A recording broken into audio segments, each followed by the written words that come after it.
نقل کی گئی ہیں ان کو سچائی کے ساتھ، دیانتداری کے ساتھ اپنے چینل پر پیش کریں کہ میں نے جو غلطی کی وہ بہت بڑی غلطی کی، میں اس غلطی سے معافی مانگتا ہوں اور توبہ کرتا ہوں، اور یہ چاہتا ہوں کہ میرا اللہ، میرا مالک، میرا پروردگار، ایشور میری توبہ قبول کر لے، یعنی حق کو مان لینا اور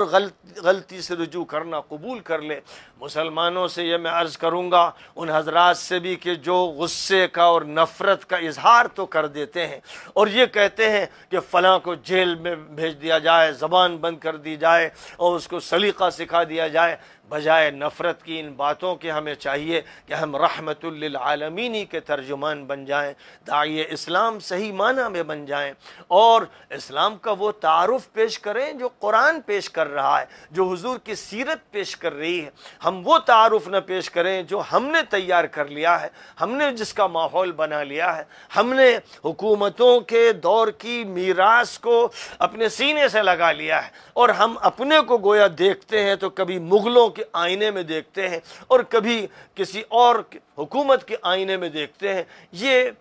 طرز ہمیں بدل دینا چاہیے۔ ہمیں چاہیے کہ ہم اللہ سے دعا مانگیں، نبی پاک علیہ السلام کی سیرت و سنت کو اپنے سامنے رکھیں، اور اس کے بعد آل بیت نبی اور اصحاب کرام کی سیرت کو، ان کے قول کو اور ان کے عمل کو سامنے رکھیں، اور ہندوستان میں کس طرح سے ان حضرات کے ذریعے اسلام پھیلا اور لاکھوں انسانوں تک پھیلا، وہ جو ان کا طریقہ کار تھا اسے آج بڑے پیمانے پر اختیار کرنے کی ضرورت ہے۔ اور یہ بھی ساتھ ساتھ ذہن میں رکھیے، یہ تو اللہ کا فیصلہ ہے کہ حق غالب آئے گا، ہر کچے پکے گھر میں داخل ہوگا، یہ فیصلہ الہی ہے، لیکن اس فیصلہ الہی پر صرف فخر کرنا یہ کسی مسلمان کا طریقہ نہیں ہے۔ یہ فیصلہ الہی ہے جس کی بنیاد پر کوشش کرنا ہے، محنت کرنا ہے، لوگوں کو دلوں سے لگانا ہے، لوگوں کو اپنے سینے کی گرمی دینا ہے، لوگوں کو اپنے دسترخوان پر بٹھانا ہے، لوگوں میں محبت کو عام کرنا ہے۔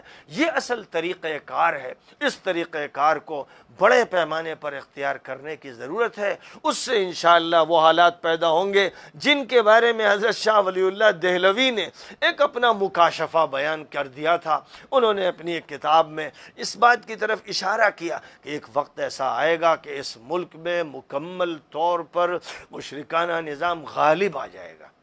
مکمل طور پر، یعنی ایک طویل عرصے کے بعد، ظاہر ہے کہ 1000 سال تک تو مسلمان حکمرانی کرتے رہے، پھر انگریزوں کا دور آ گیا، لیکن ایک دور ایسا آئے گا، اور جب وہ دور آئے گا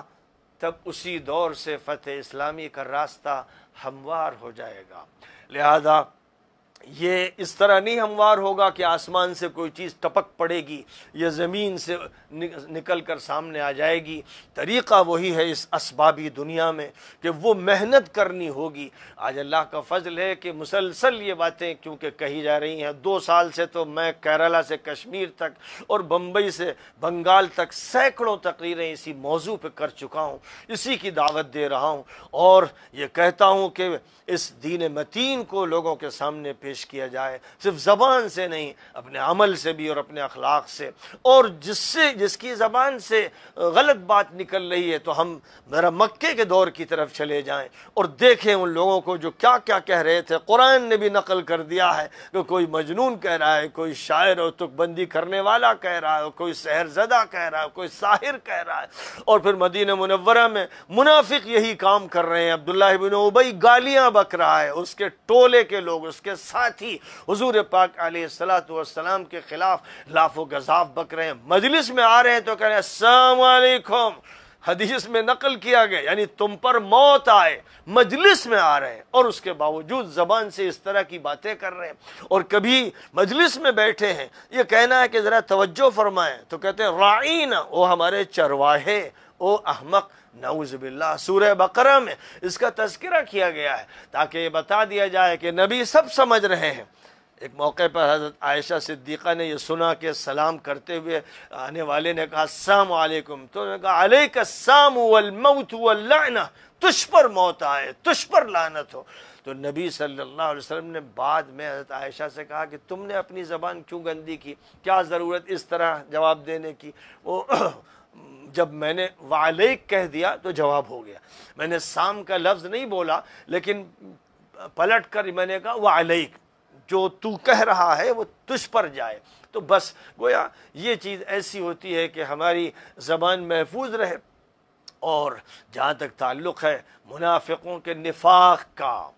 کافروں کے کفر کا، مشرکوں کے شرک کا، تو قرآن پاک نے اس کی بخیا ادھیڑ دی ہے، اس کی دھجیاں اڑا دی ہیں، اس کے حقائق کو کھول کھول کے رکھ دیا ہے. اور جو بھی مجرم رہے ہیں، وہ حاکم ہو یا محکوم ہو، ان سب کے حقائق بیان کر دیے ہیں. یہ ذمہ داری ہے اہل حق کی، علماء حق کی، کہ وہ حقائق کو بیان کرتے رہیں. لیکن جہاں تک تعلق ہے دعوت کے میدان کا، اس میں وہ مکہ مکرمہ کو بھی دیکھیں، اس میں وہ حضرت نوح کو دیکھیں، اس میں وہ حضرت ہود و صالح کو دیکھیں، اس میں وہ حضرت عیسیٰ اور موسیٰ کو دیکھیں، اور خاتم الانبیاء حضرت محمد مصطفیٰ صلی اللہ علیہ وسلم پر نگاہ رکھتے ہوئے سب کو دعوت دیں. چینل والوں کو دعوت دیں، اخبار والوں کو دعوت دیں، ڈاکٹروں کو دعوت دیں، نرسوں کو دعوت دیں، پولیس والوں کو دعوت دیں، فوجیوں کو دعوت دیں. سب سے بات کریں، محبت کی بات کریں، سب کے ساتھ اچھی بات کریں، اس کو سمجھتے ہوئے کہ ان میں سے بہت سے ہیں جو دشمنی میں جل رہے ہیں، بہت سے ہیں جو حسد میں مارے جا رہے ہیں، بہت سے ہیں جو حقیقت سے دور ہیں. لیکن کیا یہی واقعہ ان صحابہ کا نہیں تھا جو مکہ مکرمہ میں آخری بعثت اور نبوت سے پہلے کافر تھے، مشرک تھے، ظالم تھے، قاتل تھے، اپنی بچیوں کو بھی زندہ درگور کر دیتے تھے، اور پھر انہوں نے ایک طویل عرصے تک نبی کو ستایا. لیکن پھر اس کے بعد نبی کے اخلاق نے فتح حاصل کر لی. نبی کی فوج سے فتح حاصل نہیں ہوئی، نبی کے اخلاق کی وہ فتح تھی کہ ابھی صلح حدیبیہ ہوئی ہے، اور نبی پاک علیہ السلام مدینہ تشریف لائے، اور خالد ابن الولید اور عمر ابن العاص اور عثمان ابن طلحہ، یہ سب زبردست لیڈر، مشرک نظام کے لیڈران خفیہ طور پر مدینہ منورہ آ رہے ہیں. تاکہ توجہ کرتا ہوں کہ ان کے تذکرے ہندی میں، انگریزی میں، چھوٹے چھوٹے رسالوں میں، اسکول کے بچوں کے لیے خوبصورت گیٹ اپ کے ساتھ رسالے ان کی حیات پر تیار کیے جائیں، اور چینلز پر انگلش میں، ہندی میں، اردو میں اور مختلف صوبوں کی مقامی زبانوں میں تسلسل کے ساتھ پروگرام دیے جائیں، اور اپنے طلباء کو مدارس کے ہوں یا کالج کے ہوں تیار کیا جائے کہ وہ اس مشن کو لے کر چلیں جو مشن تھا. چشتی مشن تھا، نقشبندی مشن تھا، سہروردی مشن تھا، قادری مشن تھا. یہ صرف تصوف کے حلقے نہیں تھے. ہم نے ان ناموں کے ساتھ بس تصوف کو اس طرح جوڑا، ہم اس نسبت نبوی کو فراموش کر گئے. یہ نسبت نبوی کا تسلسل تھا، یہ دعوت اسلامی کا امتداد تھا، یہ نبی پاک کی میراث تھی، یہ وہ کوشش تھی جو انبیائی کوشش تھی. اس لیے الگ الگ تصوف کے حلقوں کے نام پر جو رسومات اور رواجات ہیں، ان رواجات سے بلند ہو کر لوگوں کو سوچنا ہے، اور ہر وہ عمل جو سنت کے خلاف ہے وہ ہمیں نہ ان کی قبر پہ کرنا ہے، نہ ان کی نسبت سے کرنا ہے، نہ ان کی طرف منسوب کرنا ہے. اس لیے اجمیر کے بزرگوں کی خدمت میں بھی کہوں گا کہ نبی پاک علیہ السلام نے اپنے بارے میں اور اپنی امت کے بارے میں جو ہدایات بھی دی ہیں، انتقال سے پہلے اور انتقال کے بعد اپنی قبر سے متعلق ان کا پوری شدت کے ساتھ اہتمام کیا جائے. ظاہر ہے کہ معین الدین چشتی کو یہ مقام اس ملک میں ملا ہے کہ ملک کا وزیر اعظم و صدر جمہوریہ وہاں چادر بھیجتے ہیں. وہ بھی اپنی ان کے ساتھ غلامی کی نسبت کو تازہ کرنا چاہتے ہیں. اس لیے ظاہر ہے کہ ہمیں چاہیے کہ ہم ان کی تعلیمات کو سب کے سامنے پیش کرتے رہیں، اور رسومات کے اندر جو چھپی ہوئی حقیقت ہے اس کو واضح کریں اور سامنے لائیں. یہ جو ہمارا کردار ہوگا، اس سے حکومت کا رویہ بھی بدلتا ہے، اس سے نیکی پہنچتی ہے، اس سے حالات سدھرتے ہیں، اور اس کے ذریعے پرتھوی راج فتح ہوا تھا، اور آج کی دنیا میں بھی ایسے ہی فتوحات حاصل ہوں گی. اس لیے بہر صورت بات کو مختصر کرتے ہوئے میں اپنی گفتگو ختم کروں گا، اور امیش دیوگن سے کہوں گا کہ آئیے ملاقات کیجئے. ہم آپ کو چاہتے ہیں کہ معین الدین چشتی سے واقف کرائیں، اور ان کی جو نسبت ہے اور جو ان کے بلند ترین اخلاق و تعلیمات ہیں وہ آپ کو بتائیں. میں امید کرتا ہوں کہ آپ کو اور آپ جیسے بہت سے اینکرز کو توبہ نصیب ہوگی، ان کی اصلاح ہوگی، ان کی زبان سدھر جائے گی، وہ فرقہ واریت کی باتیں ختم کر دیں گے اور انسانیت کا سبق لے کر اس کو عام کریں گے۔ اس طرح ہمیں ایسے افراد مل جائیں گے، ہمیں اس حلقہ جاہلیت سے ایسے افراد مل جائیں گے جن کو اللہ نے زبان دی ہے، جن کو گفتگو کا سلیقہ دیا ہے، جن کو بحث کرنے اور کرانے کا طریقہ عطا فرمایا ہے۔ یہ افراد ہمیں مل جائیں جیسے جاہلیت کے اندر سے ہمیں وہ افراد ملے تھے جن کا نام پھر امیر المؤمنین عمر ابن الخطاب رکھا گیا، اور جن کا نام ان صحابہ کے ناموں کی شکل میں سامنے آیا جنہوں نے پھر زبردست فتوحات کی اور حق غلامی ادا کیا۔ وآخر دعوانا ان الحمد للہ رب العالمین۔